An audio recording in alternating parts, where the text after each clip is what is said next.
Welcome back everyone, Meanpooh here with another video on the Acer Nitro 5. Today I will be playing the game called BDO, aka Black Desert Online. I've finally gotten around to making it. Reasons being, I've never played anything like this before and I was actually scared to try it. I know that sounds bad, but the fear was real, trust me. And don't lie, I know some of you out there have been scared to try a game before, so don't clown me, alright?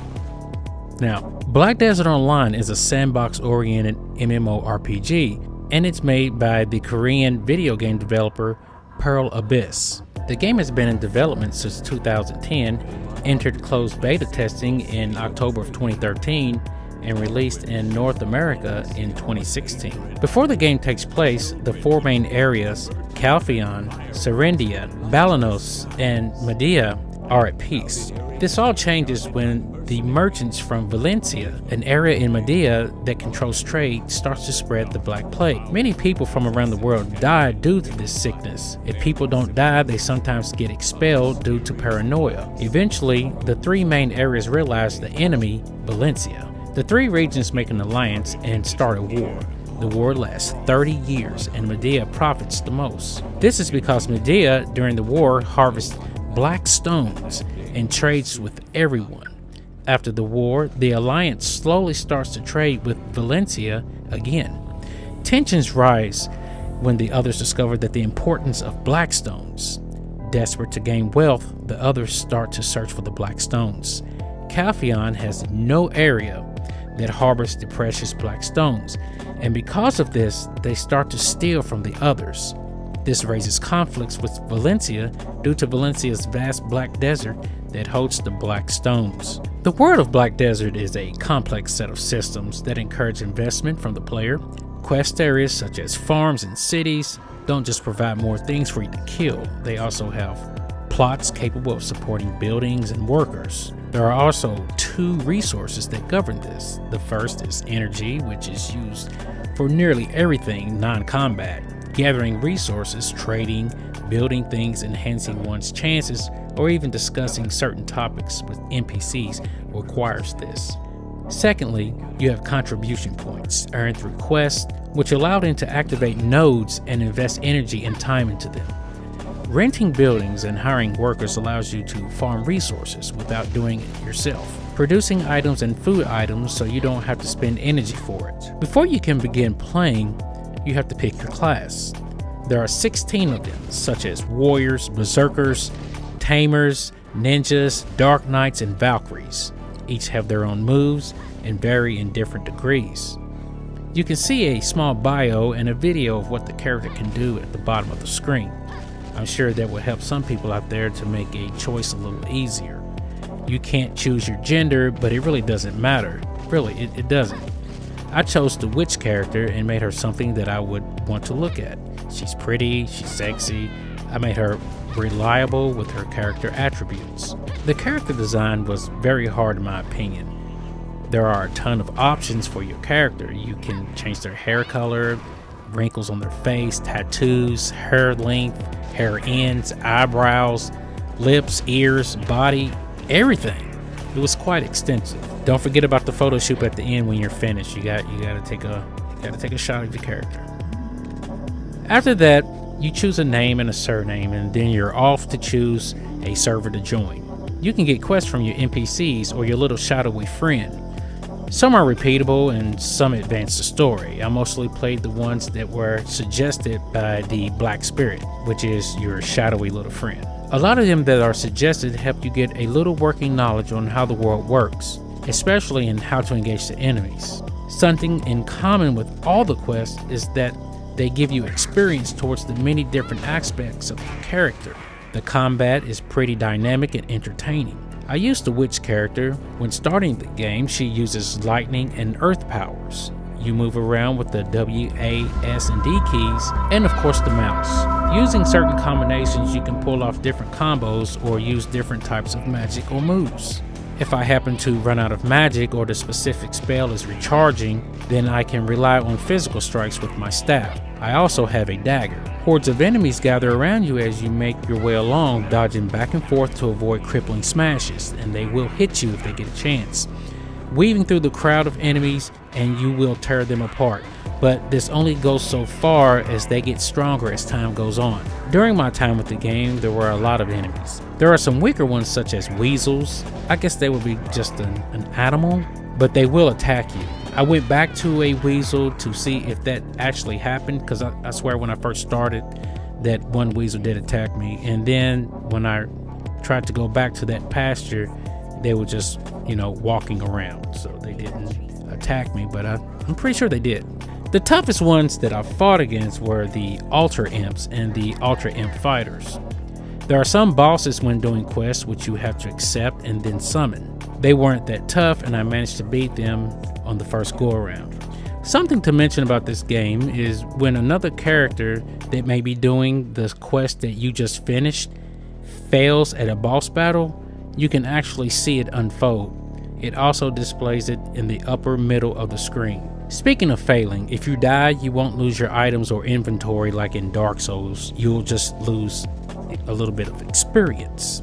I don't know how much, and I never bothered to look. The cities in the game are full of life, and there is always someone around. There are so many things you can do, it's overwhelming. For example, housing gives you the option to spend contribution on a home to either live in or use as a manufacturing workshop for your workers. You can go hunting for monsters that take multiple players to bring down.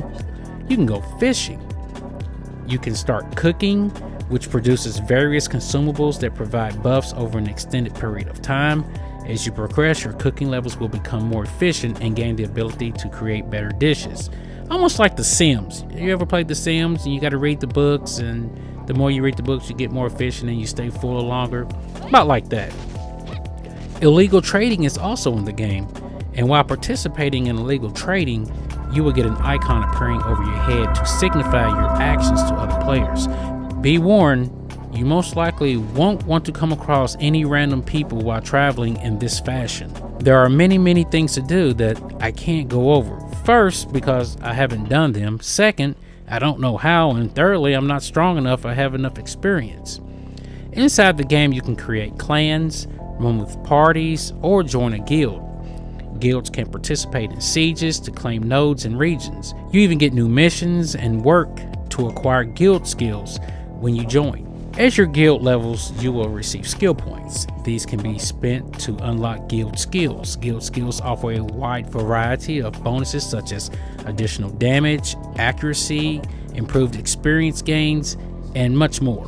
There is leveling in the game, but you will be so busy doing other things you won't even worry about it. Maybe you will, but I didn't. I've never played a game like this in my life. I hate to say this again, but there's more. You can rent storage buildings.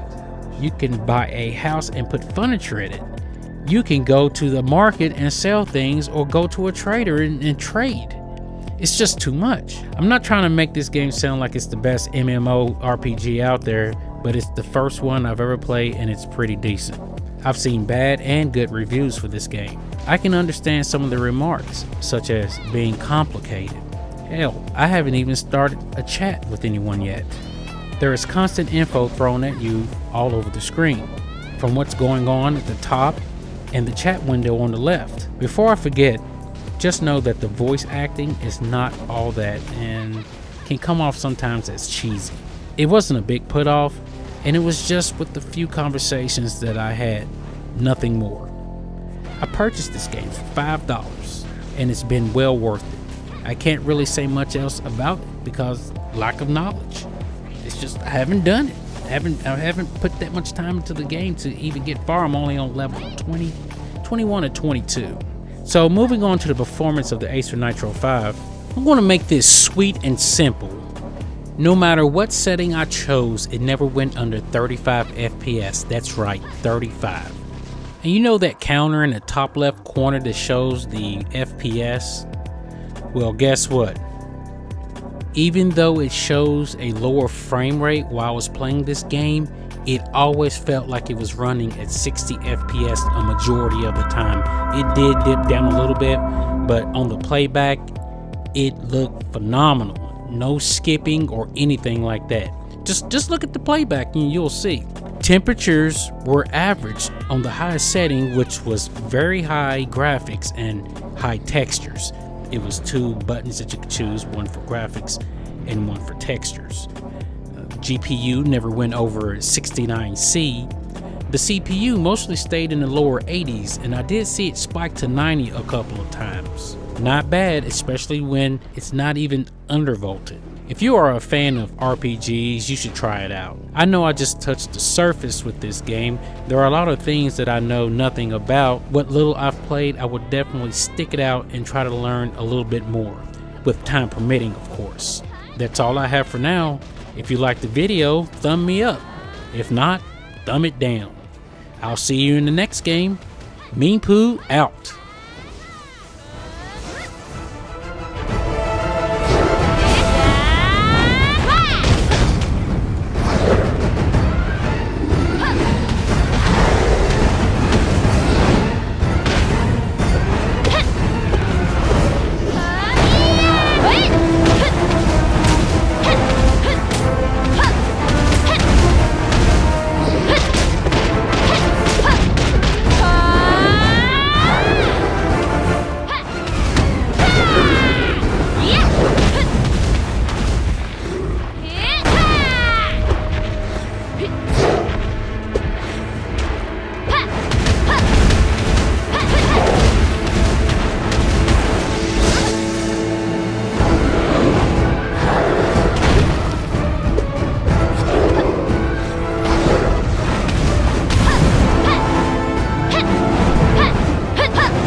Fundamental principles of all things.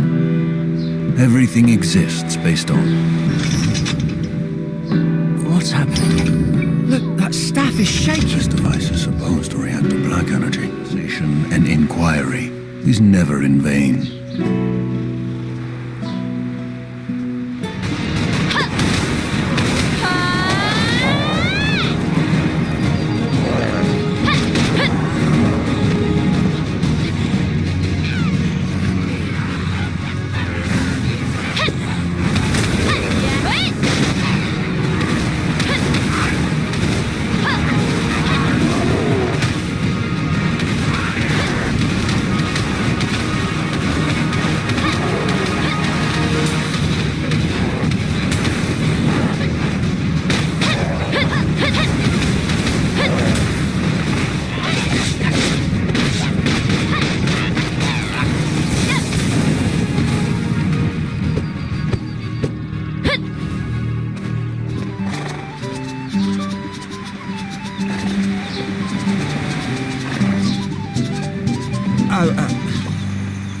Wait a minute.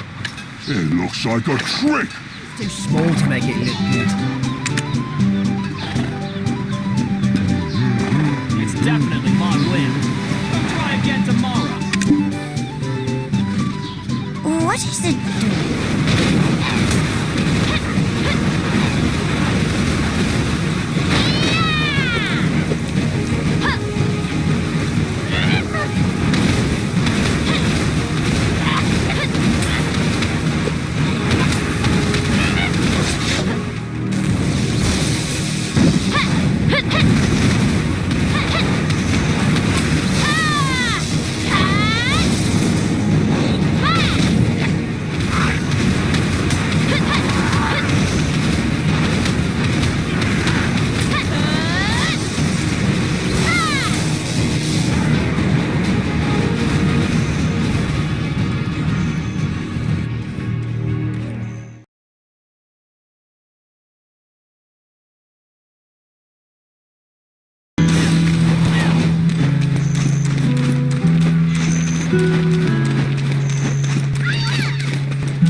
Invasion in Elonian year 277. The Jean Alliance from Calphion took commercial supremacy and started to dominate Hydael. King Crucio Domingat, who was taken hostage after the war, returned to Hydael. However, he was reduced to a feudal lord and completely lost his political will.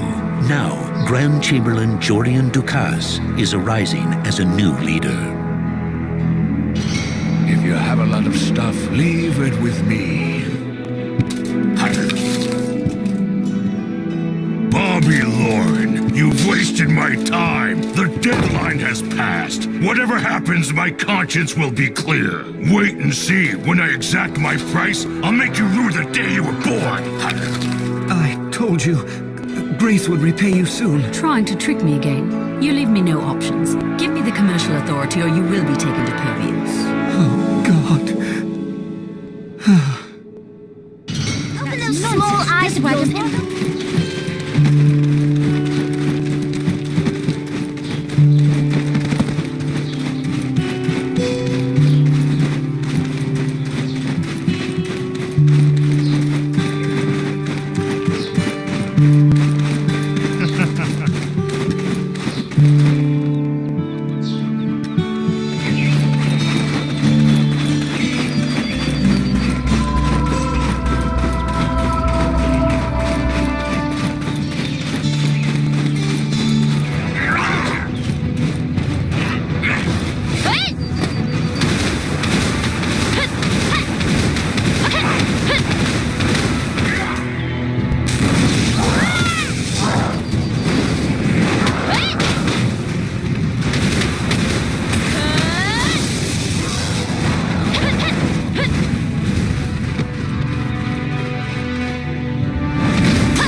humans and bees are too extreme.